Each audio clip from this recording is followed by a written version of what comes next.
Hello बच्चों, आज के इस सेशन में हम बात करने वाले हैं ऑक्सीडेशन नंबर के बारे में। केमिस्ट्री का एक महत्वपूर्ण टॉपिक जिसमें हम पढ़ रहे थे ऑक्सीडेशन और रिडक्शन। और इस ऑक्सीडेशन रिडक्शन में हम केमिकल इक्वेशंस को बैलेंस करने के तरीके के बारे में सीख रहे थे। और हमने इस तरीके में फर्स्ट मेथड जो कि आयन इलेक्ट्रॉन मेथड है उसके बारे में डिस्कशन कर लिया था। सेकेंड मेथड आता है बैलेंस करने का ऑक्सीडेशन मेथड। और उस ऑक्सीडेशन मेथड को पढ़ने से पहले हम पहले ये जानेंगे कि ऑक्सीडेशन नंबर क्या होता है। यानी किसी भी क्वेश्चंस को अगर हमें बैलेंस करना है तो हमें ऑक्सीडेशन नंबर पता होना चाहिए। और अगर ऑक्सीडेशन नंबर हमें पता है तभी हम ऑक्सीडेशन नंबर मेथड के द्वारा किसी भी इक्वेशंस को बैलेंस कर सकते हैं, किसी भी केमिकल इक्वेशंस को बैलेंस कर सकते हैं। आइए हम सबसे पहले जानते हैं ऑक्सीडेशन नंबर। डेफिनेशन की बात करें तो लिखा गया है किसी यौगिक में तत्व के एक परमाणु पर उपस्थित कुल धनावेश या ऋणावेशों की संख्या उस तत्व की ऑक्सीकरण संख्या कहलाती है। क्या मतलब हो गया, कोई यौगिक होगा तो उसमें तत्व की ऑक्सीकरण संख्या की बात करेंगे और उस तत्व के स्पेशल अगर होगा तो उसकी ऑक्सीकरण संख्या की बात करेंगे। तो पहले तो आप यही लिखेंगे किसी भी तत्व के एक परमाणु पर उपस्थित कुल धनावेशों या ऋणावेशों की संख्या ही उस तत्व की ऑक्सीकरण संख्या कहलाती है। सिंपल भाषा में हम ये बात कह सकते हैं। आगे देखते हैं टोटल नंबर ऑफ चार्जेज, यानी ये हो सकता है प्लस चार्ज हो या माइनस चार्ज हो। Total number of charges present an atom of A element is called oxidation number. यानी कि जो टोटल नंबर ऑफ चार्ज होगा, चाहे निगेटिव चार्ज होगा चाहे पॉजिटिव चार्ज होगा भैया, दोनों ही चार्ज की हम गणना करेंगे और उसी चार्ज के नंबर को हम क्या बोलेंगे, ऑक्सीडेशन नंबर कह देंगे। ऑक्सीडेशन नंबर के बारे में इतना ही कह देना पूरी बात को नहीं दर्शाता है। आगे हम इसे ऑक्सीकरण संख्या को निर्धारित कैसे करते हैं, कुछ सामान्य नियम के बारे में जानेंगे। तो सामान्य नियम क्या है? सामान्य नियम की अगर हम बात करें तो निर्धारण के सामान्य नियम को हमने एक फ्लो चार्ट के माध्यम से समझने का प्रयास किया है। अगर हम किसी भी कंपाउंड में तत्व का ऑक्सीडेशन नंबर निकालना है तो कैसे निकालेंगे, ध्यान देंगे। हम ये पता करेंगे कि वो एलिमेंट फ्री फॉर्म में है या कंबाइंड फॉर्म में है। अगर फ्री फॉर्म में है तो हम सीधे लिखेंगे भैया, सीधे लिखेंगे फ्री फॉर्म में। अगर फ्री फॉर्म में या अनकम्बाइंड विद अदर एलिमेंट है, दूसरे एलिमेंट से जुड़ा नहीं हुआ है, अकेला एटम है, तो उसकी जो हमारी ऑक्सीडेशन संख्या होगी वो हमेशा 0 होगी। हमें याद रखना पड़ेगा भैया। ये पॉइंट क्लियर हो गया। मुक्त अवस्था में फ्री फॉर्म में किसी भी तत्व की जो ऑक्सीकरण संख्या होती है हमेशा 0 होती है। पहले पॉइंट पर हमने फोकस किया, क्लियर हो गई बात। अब जैसे मान लीजिए मुक्त अवस्था में एग्जाम्पल है जैसे हाइड्रोजन, H2 हमने ले लिया, Cl2 हमने ले लिया और S8 ले लिया। ये मुक्त अवस्था में है, अकेले परमाणु हैं, अकेले हैं तो इसकी हमें हमेशा ही ये फ्री फॉर्म में है और इनकी हम ऑक्सीडेशन नंबर हमेशा 0 मानते हैं, 0 लिखा जाता है। ये पॉइंट याद रखेंगे। हाइड्रोजन का भी 0 ही होगा। ये पॉइंट क्लियर हो गया होगा। यानी कि सामान्य नियम में हम ध्यान रखेंगे, ऑक्सीकरण संख्या में ध्यान रखेंगे वो तत्व कंबाइंड फॉर्म में है या फ्री फॉर्म में है। अगर फ्री फॉर्म में है तो उसको हमेशा हम ऑक्सीकरण संख्या 0 से दर्शाएंगे। यानी मुक्त फॉर्म में किसी भी एलिमेंट की जो ऑक्सीकरण संख्या होती है वो हमेशा 0 होती है। इस बात का ध्यान रखेंगे। पहला पॉइंट क्लियर हो गया। और नेक्स्ट में चलते हैं। अगर कंबाइंड फॉर्म है यानी कि किसी और भी वो एलिमेंट से जुड़ा हुआ है तो ऐसी कंडीशन में एक और फार्मूला यहाँ पर देखेंगे, आयन या रेडिकल के रूप में। आयन या रेडिकल के रूप में हिंदी में आयन या मूलक बोलते हैं। अगर आयन या मूलक के रूप में है तो उस आयन या मूलक में जो भी चार्ज होगा, चाहे नेगेटिव चार्ज हो चाहे पॉजिटिव चार्ज हो, वही उस आयन या मूलक की ऑक्सीकरण संख्या कहलाएगी। क्लियर हो गई बात। चलिए अब एग्जाम्पल कैसे देखेंगे भैया, एग्जाम्पल देखेंगे, क्लोराइड है, आयन है, क्लोराइड आयन है, इस पर सिंगल चार्ज है, निगेटिव चार्ज है, तो हमेशा इसकी ऑक्सीकरण संख्या -1 लिखेंगे। इसी तरह से आपका हो गया MnO4-, ये हो गया। इसमें जितना चार्ज होगा, चाहे पॉजिटिव हो चाहे निगेटिव हो, वही उसका आयन का मूलक का क्या होगा, ऑक्सीकरण संख्या हो जाएगी। क्लियर हो गई बात। और भी आयन देखेंगे तो ये सोडियम आयन है, सोडियम पर अगर एक चार्ज है तो ये हमेशा +1 ऑक्सीकरण संख्या होगी। और एग्जाम्पल लें तो भैया मैग्नीशियम पर डबल प्लस है, तो इसकी भी क्या होगी, ऑक्सीकरण संख्या +2 हो जाएगी। और इसी तरह से एल्यूमिनियम है, एल्यूमिनियम पे 3+ है, तो यहाँ पर एल्यूमिनियम की ऑक्सीकरण संख्या 3+ हो जाएगी, 3 हो जाएगी, +3 हो जाएगी। इस तरह से हम आयन या रेडिकल का क्या निकाल सकते हैं, यहाँ पे ऑक्सीकरण संख्या निर्धारित करते हैं इस तरह से। तीसरे स्टेप में ऑक्सीकरण संख्या अगर कोई यौगिक हो तो उसकी ऑक्सीकरण संख्या कैसे निकालेंगे। अगर यौगिक है, यौगिक की ऑक्सीकरण संख्या बोलता है तो आप हमेशा लिखेंगे यौगिक की ऑक्सीकरण संख्या 0 होती है। 0 होती है कि मतलब जिस भी कंपाउंड से, वो कंपाउंड जिस भी एलिमेंट से मिलकर बना होगा, टोटल के ऑक्सीकरण संख्या को योग करे तो हमेशा 0 आएगा। ये बात याद रखेंगे। ऑक्सीडेशन नंबर ऑफ कंपाउंड की बात करेंगे या यौगिक की ऑक्सीकरण संख्या निकालनी है तो हमेशा कहेंगे 0 होगा, क्योंकि वो नेगेटिव और पॉजिटिव आयन से मिलकर बना होगा। जब दोनों ऐड होंगे तो ऑक्सीकरण संख्या हमेशा 0 होगी। और अगर वो आयन के फॉर्म में आता है तो मैंने आपको पहले ही बताया है, जो उस पर प्लस चार्ज या माइनस चार्ज आएगा तो वो वही उसके ऑक्सीकरण संख्या कहलाएगी। अब इस पे अगर हम बात करें तो MnCl2 की बात कर लेते हैं। कि एग्जाम्पल ले लेते हैं भैया MnCl2। इसमें आप देखें इस पर कोई चार्ज नहीं है, कोई चार्ज कहीं नहीं दिख रहा है, इसका मतलब इसकी ऑक्सीकरण संख्या हमेशा 0 हो गई। अच्छा, दूसरे पॉइंट में एक और तरीके से सवाल कर सकता है। कई बार मैंने आपको बताया कि यौगिक की ऑक्सीकरण संख्या 0 होगी। 0 तो होगी, कैसे होगी, मैग्नीज का देखेंगे भैया। अब यहाँ पर देखेंगे क्लोराइड पे हमेशा सिंगल चार्ज माइनस होता है, तो माइनस होगा तो -2 यहाँ पर आएगा, और ये -2 को +2 ही न्यूट्रल कर सकता है। इसका मतलब -2 + 2 दोनों को अगर हम योग करें तो हमेशा 0 आएगा। यानी ये जो तथ्य कह रहा था यौगिक की ऑक्सीकरण संख्या बराबर 0 आएगा।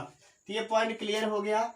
किसी भी यौगिक की अगर बात करेगा तो उसकी ऑक्सीकरण संख्या हमेशा 0 होती है, या कह सकते हैं उस यौगिक में उपस्थित तत्वों की कुल ऑक्सीकरण संख्या का योग करें तो 0 आएगा।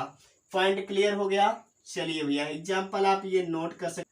नेक्स्ट पॉइंट पे क्षारीय धातु यानी एल्कली मेटल, जितने भी एल्कली मेटल्स होंगे उनकी हमेशा ऑक्सीकरण संख्या +1 होती है, ये याद रखेंगे।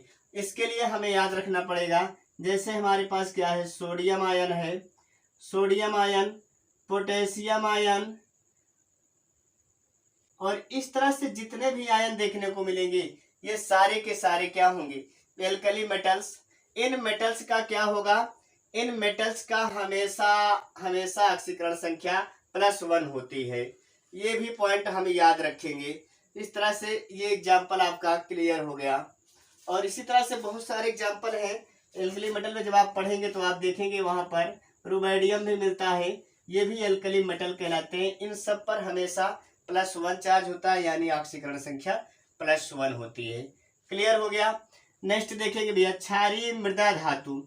जो भी क्षारीय मृदा धातु होती हैं उन पर हमेशा +2 ऑक्सीकरण संख्या लिखते हैं हम, +2। अब एग्जाम्पल की बात करें तो एग्जाम्पल आप नोट कर सकते हैं।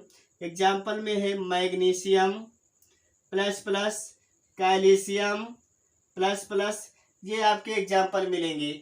ये है क्षारीय मृदा धातुएं। अगर एग्जाम्पल में आप और भी लिख सकते हैं, चाहे तो बेरिलियम लिख सकते हैं, बेरिलियम पे डबल+ चार्ज होगा।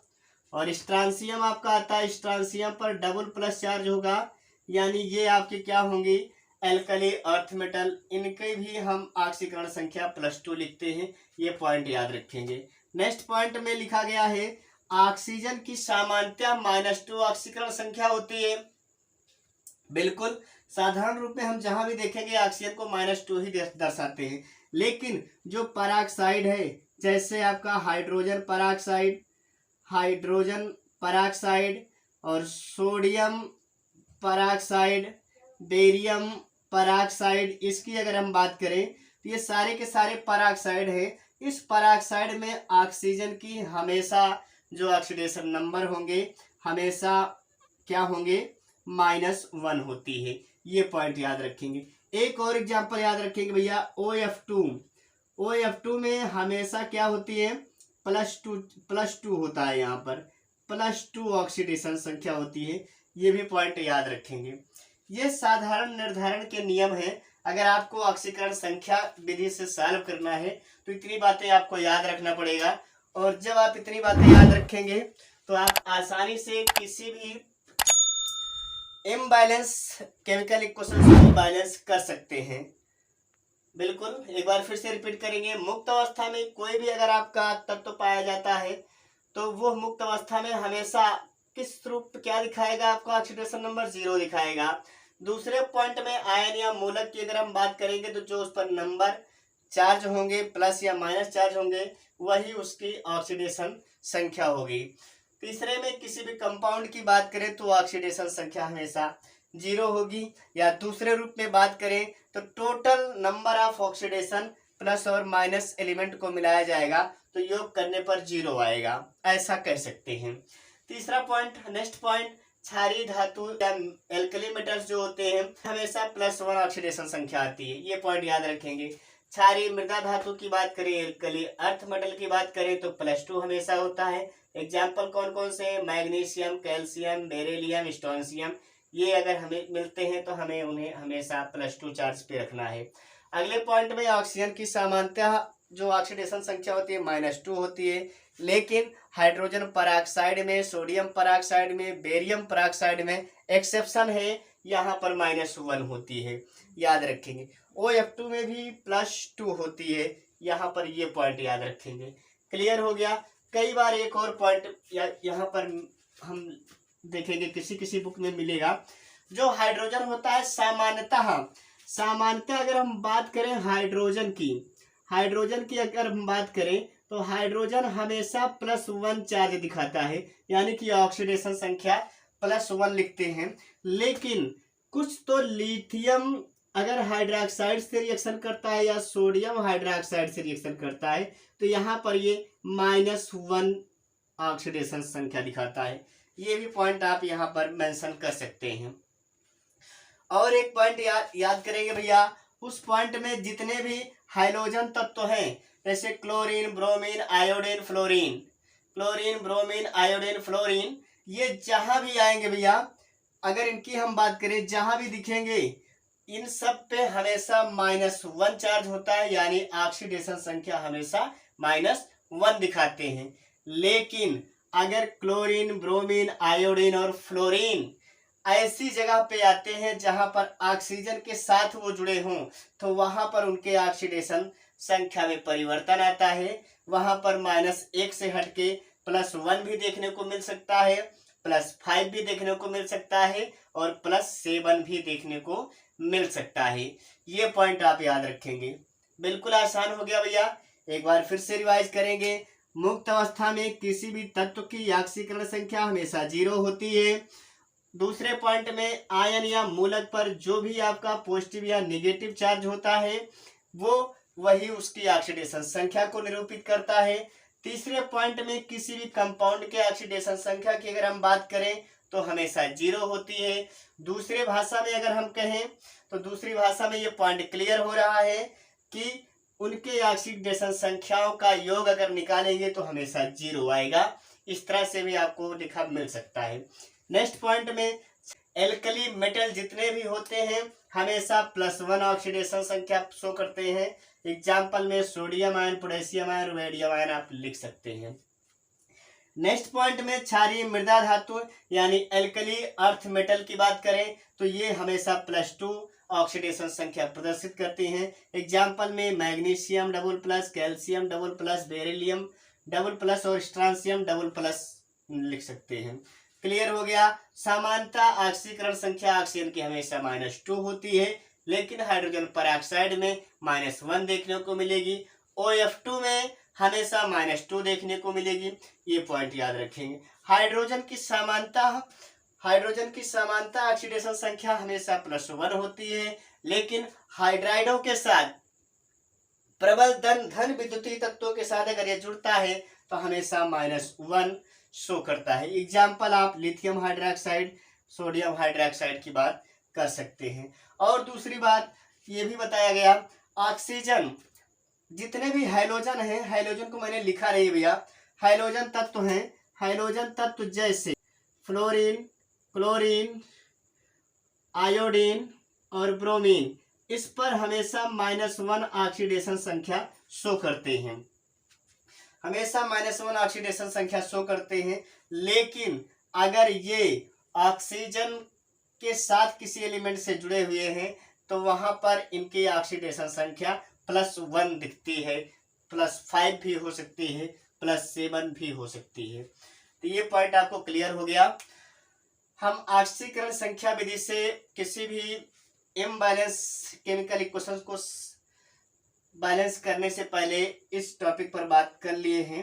अब ये पॉइंट अगर हमें याद होते हैं तो हम ऑक्सीडेशन नंबर मेथड से आसानी से अब सॉल्व कर लेंगे, किसी भी क्वेश्चन को बैलेंस कर लेंगे।